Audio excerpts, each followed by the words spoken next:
নমস্কার। প্রথমেই আপনাদের কাছে ক্ষমা চেয়ে নেব, কারণ আমাদের যে পুরুষতমার জন্য যে সিরিজটা আমরা করছিলাম, কিছুদিন আমরা এটা করে উঠতে পারিনি, কারণ আপনারা জানেন অনেকেই যে আমাদের কিছু অনুষ্ঠান ছিল, সমাজের সেরা নারী সম্মান বলে যেই অনুষ্ঠানটা ছিল, সেটার জন্য আমরা খুব ব্যস্ত ছিলাম, সেজন্য করে উঠতে পারিনি। আর মাঝখানে অনেকগুলো বিভিন্ন কাজের মধ্যেও আমরা ফেঁসেছিলাম। যাই হোক, ভুলটা আমাদের, সেটার জন্য আরেকবার ক্ষমা চেয়ে নিলাম। ও পুরুষ তোমার জন্যতে আমরা বেসিক্যালি যে টপিকের মধ্যে এসছিলাম, যে বিয়ের আগে কি কি করা উচিত, এটা নিয়েই আমাদের লাস্ট ভিডিওটা ছিল। তো আজকে আমরা একটু কথা বলবো মা বাবাকে নিয়ে, অর্থাৎ প্যারেন্টিং নিয়ে। কারণ প্যারেন্টিংটা একটা এত বড় ইস্যু, যেটার জন্য কিন্তু আজকের দিনে দাঁড়িয়ে যে ছেলেরা অথবা মেয়েরা যে প্রবলেম বা ইস্যুসের মধ্যে আসছেন বা পড়ছেন, এটার জন্য কিন্তু একটা বিশেষ জায়গা জুড়ে রয়েছে প্যারেন্টিং। প্যারেন্টিং বলতে এটা বলছি না যে মা বাবা ছেলে মেয়েকে দেখছেন না, ঠিকভাবে মানুষ করছেন না, ভালো স্কুলে পড়াচ্ছেন না, ভালো ভালো জামা কাপড় কিনে দিচ্ছেন না, ভালো রেস্টুরেন্টসে নিয়ে যাচ্ছেন না, সেটা না। এখানে গলতটা কিছু কিছু জায়গায়। যদি আমরা প্রথমে, যেহেতু আমরা ছেলেদের নিয়ে কাজ করি, আমরা অবভিয়াসলি ছেলেদের দিক দিয়েই কথাটা বলবো, বাট ইউনিভার্সালি এটা প্রত্যেক মা বাবারই জানা দরকার যেই যেই জায়গায় অসুবিধাগুলো হচ্ছে। প্রথমত, আমরা পেরেন্টসরা স্কুলে যখন বাচ্চাদের পাঠাচ্ছি, আমরা ছেলেদের মধ্যে প্রথম থেকে, জন্ম থেকে এই কথাটা বলছি যে স্কুলে মারপিট হলে বাড়িতে এসে কান্নাকাটি করবে না, আমাদের বলবে না। তোমাকে যদি কেউ কোনো মারধর করে, কেউ কানমুলি দেয়, কেউ তোমাকে যদি কিছু বাজে কথা বলে, এটা নিয়ে তুমি কোনো রকম ভাবে মন খারাপ করো না, চোখের জল ফেলো না। এটা বন্ধ করতে হবে। কেন ফেলবো না, কেন, এটা বারণ মা বাবাকে বলতে হবে যে তোমার সঙ্গেও যদি স্কুলে একটা মেয়েকে যেমন আমরা শিক্ষা দিচ্ছি যে তোমার সঙ্গে যদি কোনো রকম ভাবে কোনো প্রবলেম হয়, সেটা অবভিয়াসলি তুমি এসে বাড়িতে বা টিচারকে সবাইকে জানাও। আমাদের মা বাবাদের উচিত ছেলেকেও এই সেম শিক্ষাটা দেওয়ার, যে তোমার সঙ্গে যদি বাইরে বা স্কুলে কিছু অসুবিধা হয়, কিছু অঘটন ঘটে, কেউ তোমার কোনো প্রাইভেট পার্টসে হাত দেয়, সেটাও একটা নালিশ করার জায়গা, সেটা লুকাতে বলবেন না। কেউ মার খাচ্ছে, মারকে তুমি কেঁদো না, তুমি ছেলে, এইগুলো বন্ধ করতে হবে বলা। বলতে হবে যদি তোমায় কেউ মারে, ইমিডিয়েটলি সেটার এগেনস্টে তুমি কমপ্লেন করো, বাড়িতে এসে জানাও। যদি তোমার প্রাইভেট পার্টসে কেউ হাত দেওয়ার চেষ্টা করে বা দেয়, এবং জেনারেলি এটা হয় প্রচুর বয়েজ স্কুলে যেই ছেলেরা পড়াশোনা করে, তাদের বাসে তারা ফিরতে হয়, বা অন্য অন্য জায়গায় এরকম থাকে যেখানে তাদের প্রাইভেট পার্টসে হাত দেওয়া হয়, অসুবিধার মধ্যে পড়ে তারা, কিন্তু তারা বলে ওঠে না, বলে না। ছেলেদের এই জায়গাটা বলতে হবে। সেই জায়গাতে সেই প্রবলেমসগুলো অ্যারাইজ করছে। তারপর আমরা ছোট থেকেই আমাদের, বিশেষ করে বাংলাতে, বাঙালি যে পরিবার, সেখানে যে মা বাবারা নিজেদের ছেলেকে, বাবার থেকেও বেশি মারা, যেটা আমরা দেখছি, কেউ পার্সোনালি এটা মনে করবেন না যে কাউকে বলা হচ্ছে, বাট দীর্ঘ 7-8 বছর এই কাজটা করছি বলে আমরা অফিসে প্রচুর মা বাবারা আসেন, প্রচুর ছেলেরা আসেন, এভরি ডে আমাদের অফিসে এসে দেখতে পাবেন আপনারা যে আমরা যে কথাগুলো বলছি, এটা আমাদের কিন্তু নিজস্ব কথা না, এটা পার্সোনাল এক্সপিরিয়েন্স দিয়ে বলছি।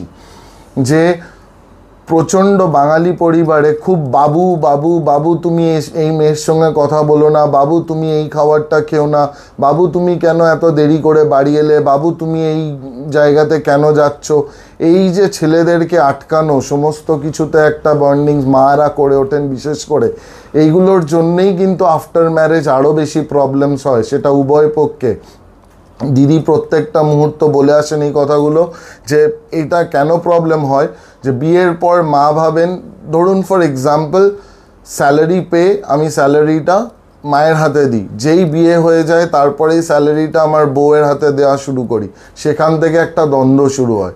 মা ভাবে এতদিন আমি পেতাম, আজ বউ চলে এলো, আমার স্যালারিটা আমার হাতে দিচ্ছে না, বউয়ের হাতে দিচ্ছে। এরকম ছোটোখাটো অনেক জিনিস আছে, হয়তো খাওয়ার দাওয়ার, মা যেইভাবে খাবার দিচ্ছেন ছেলে খাচ্ছে, একদম হয়তো বিছানায় অফিস বেরোবে, মা খাইয়ে দিচ্ছেন, এরকমও আছে অনেক পরিবার যেখানে মা ছেলে বেরোবে তার আগে খাইয়ে দিচ্ছে, স্কুলে যাওয়ার আগে খাইয়ে দিচ্ছে। এই জিনিসগুলো বন্ধ করতে হবে। এগুলোর জন্য আপনারা বুঝছেন না যে ফিউচারটা কিন্তু প্রচণ্ডভাবে খারাপের দিকে এগিয়ে যাচ্ছে। They are becoming dependent a lot on their parents.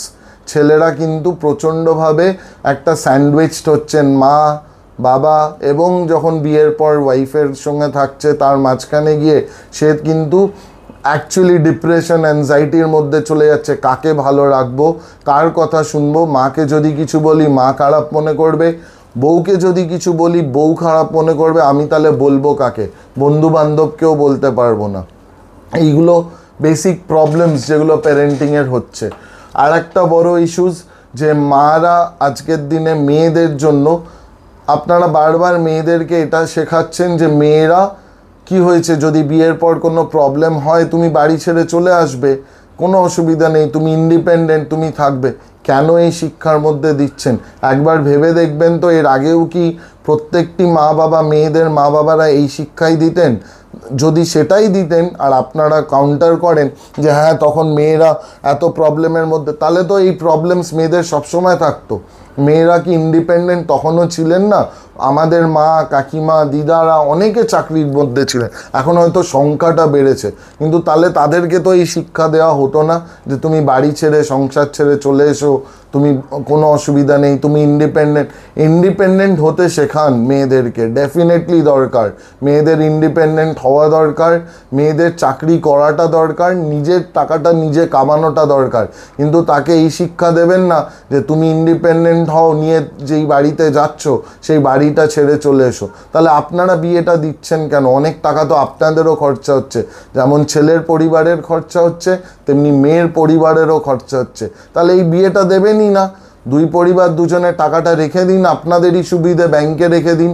আজ 10 লাখ 15 লাখ 20 লাখ টাকা খরচা করে বিয়ে দিয়ে লাভ কি?